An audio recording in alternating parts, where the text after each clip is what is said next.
Good morning students and welcome to the online class of database. So today I'm going to show you some practical of the database, but before I begin I'd like to tell you the data types which are used for creating the table. First data type which we will be using, that is integer int data type, which is normal as we were doing in Python. Then there is a float data type which allow you to, you can say, give a decimal places till 2 decimals, and you can give a total number of digit 10 is the total number of digit including decimals. So as the number can be 10 digit long with 2 decimal points in float.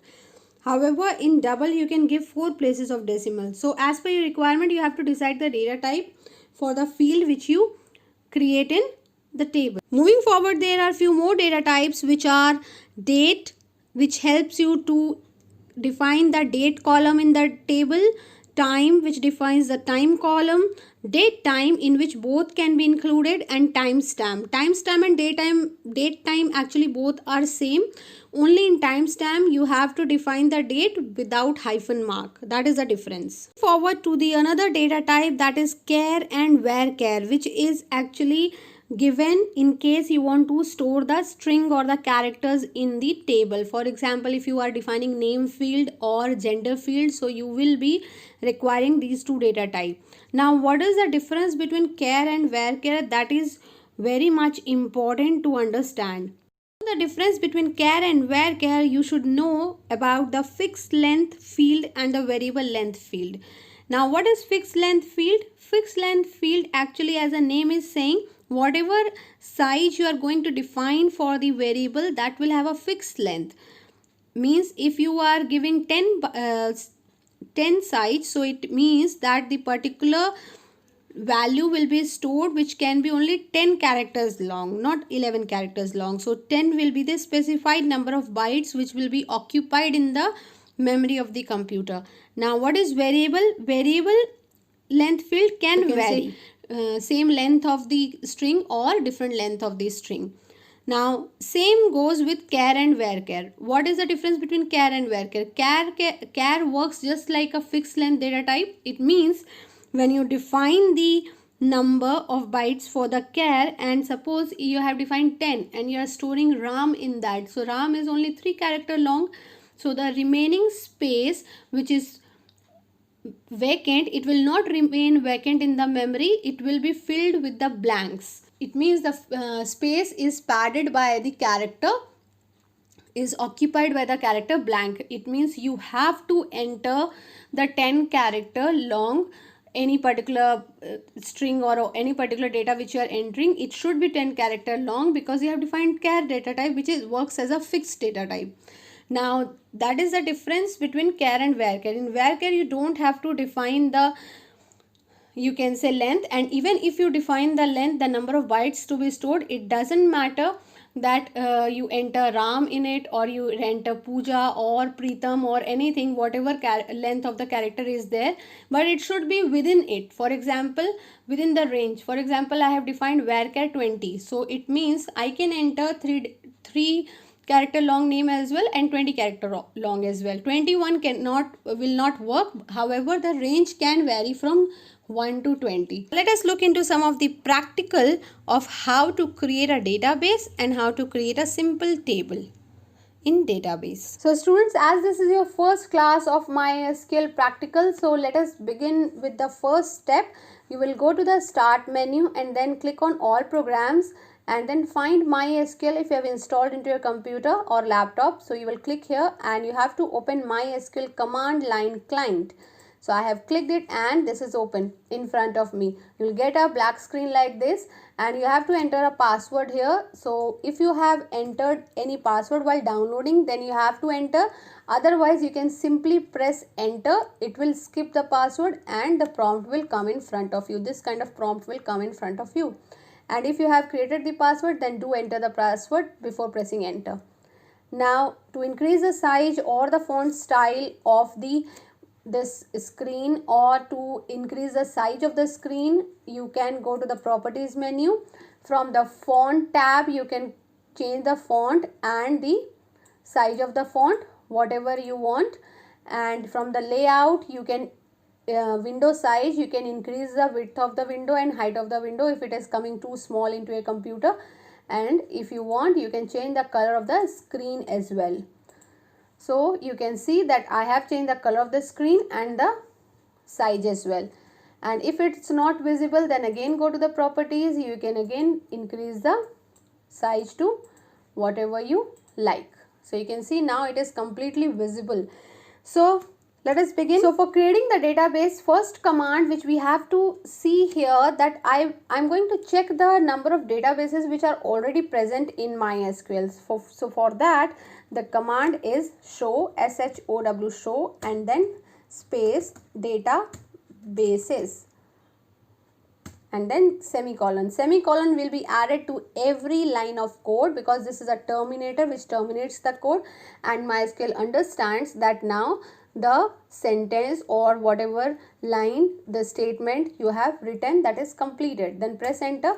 You can see when I press enter, I have here 3 databases which are already created by the name test, MySQL, or information schema. Now I am going to create my own database. So for that we have the command create. Now students, just you have to note it down that each and every command need to be written in front of MySQL prompt, and it should be terminated by the terminator, that is semicolon. I have written create database and then database name. Suppose I have created school. So I have written school and then semicolon. So once you get this statement query OK, one row affected, it means your query is correct and the database is created.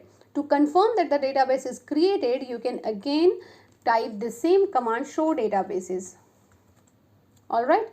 And so one more thing, that with the help of the arrow keys which is present in your keyboard, you can just roll over the command if you want to run it again. So as I am doing, you can see 2 commands are stored here. So I have pressed the up arrow key and I got the same command so that I don't have to write it again, and I pressed enter. You can see that the school database which we have created, that is here.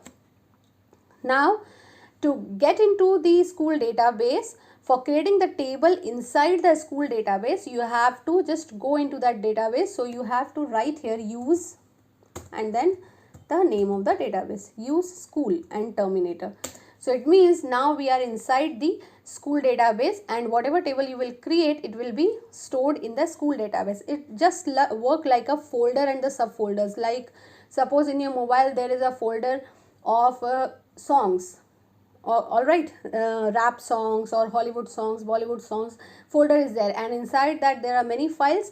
So same way here, school is a database which is a main folder, and inside that we will be creating the tables which will be the subfolders. Now for creating the table, I'll write a create command, create and then table, and whatever the name of the table will be, I am writing here student. Alright, now we have to decide the field names for creating the table. So for writing the field name, I am putting here bracket and press enter. You can write the whole command in one line as well, but for understanding it in a better way and to look it more readable by the user, and it is very easy to find out the error also if you write like this, so that it is easily understood. So I have written create table student. Now one by one I will be writing the field name and the data type. So this is the syntax. You have to write the field name. For example, I have written roll number, and then now one more thing, that there should not be any space between the field name, otherwise it is going to give you the error, and there should not be any special character also. So roll number, and roll number will be integer, so I have written int. Then I have to give comma, and then suppose name. So name will be varchar, and then I have given 20. So it means 20 is enough actually, because you can write the first and last name both in 20 size. If you want to give it more or less, you can do it. Then suppose I have written class. Class should also be suppose integer. If you want to give in Roman numbers, you can define character.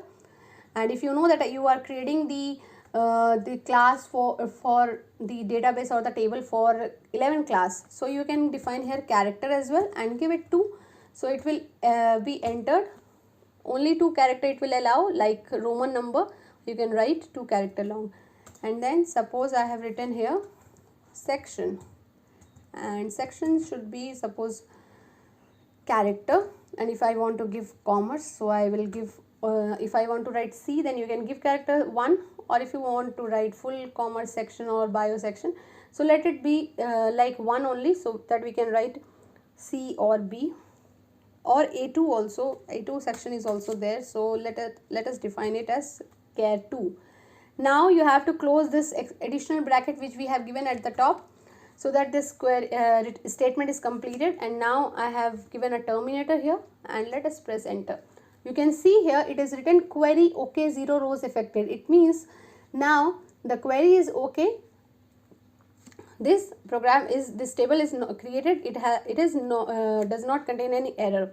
If you want to see that how the table is created and how it looks like, then what you will do, you have to write here. Now there are two things. If you want to see the table, or you can also see the design and structure of the table. So let us first see the structure of the table. So for that the command is DESC, or you can write full describe also, DESC and then student and terminator. You can see here that the description has come here. There is a field name, roll number, the data type is integer, name, varchar, class character, section character. Here the null value is yes. I'll explain this null value concept afterwards in the next video. Then key, it is for a primary key or foreign key. So once we will start creating, you will see the data in this column as well.